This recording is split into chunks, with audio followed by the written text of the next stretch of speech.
Inaabangan na ang laban sa NBA Finals sa pagitan ng Indiana Pacers at OKC Thunder. Ang labanan na ito ang mas patok din sa mundo ng NBA dahil dalawang batang superstar na sina Shai Gilgeous-Alexander at Tyrese Haliburton na parehong uhaw sa kanilang hinahangad na kampyonato bilang batang superstar na umabot na sa finals at sa dalawang batang manlalaro na ito isa ang makakatanggap ng kanilang kauna-unang titulo.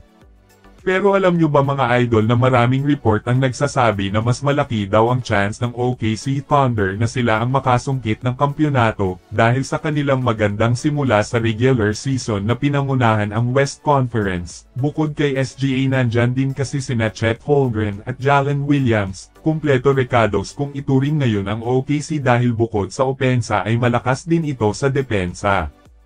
Hindi pa nga tapos ang laban sa finals pero merong isa pang report ang nagsasabi na mananalo ang OKC at itong si Shai Gilgeous-Alexander daw ang sigurado na makasungkit ng finals MVP dahil sa kanyang pamumuna palagi sa OKC na merong patunay nga dahil kamakailan lang si SGA ang naging MVP sa Western Conference Finals Champion.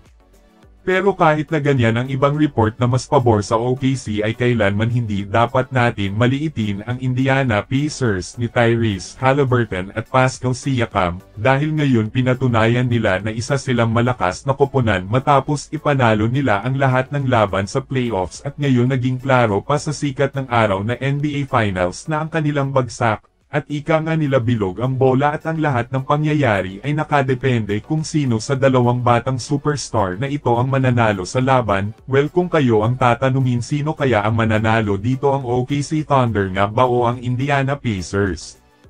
Painit ng painit itong si Giannis Antetokounmpo sa mga koponan na gusto siyang makuha. Ito na ang hinihintay ng ibang koponan dahil sino ba namang aayaw pa sa The Greek Freak na si Giannis Antetokounmpo na handang makipaglaban sa lahat ng antas ng laro. Maraming patunay na itong si Giannis kaya wala nang dapat pag-usapan pa. Madaming koponan ang napabalita sa maingay na galaw para makuha si Giannis Antetokounmpo at mismong Toronto Raptors ay nakisali na at nagnanais na makuha din si Giannis Antetokounmpo. Ayon sa report handa daw ang Raptors na gumawa ng hakbang para makuha si Giannis at sapat na daw ang lalim ng Raptors sa wing position para pagsamahin ang mga first round pick nito. Pero bago ang lahat mukhang ang Milwaukee Bucks ay mag-offer din dito kay Giannis Antetokounmpo na pananatiliin sa kanila, pero bukod dito may posibilidad din na mismong si Giannis Antetokounmpo na ang aalis sa koponan dahil ang kanyang hangad ay isa pang kampyonato sa kanyang karera sa basketball.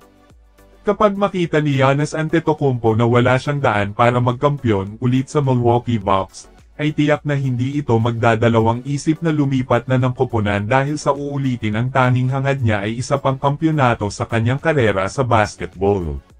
Sa katunayan nag-a-average ito ngayong season ng 30.4 points at 11.9 rebounds at 6.5 assists per game while shooting 60.1% from the field, at isang malaking patunay ito para sa The Greek Freak na si Giannis Antetokounmpo kung gaano siya kalakas.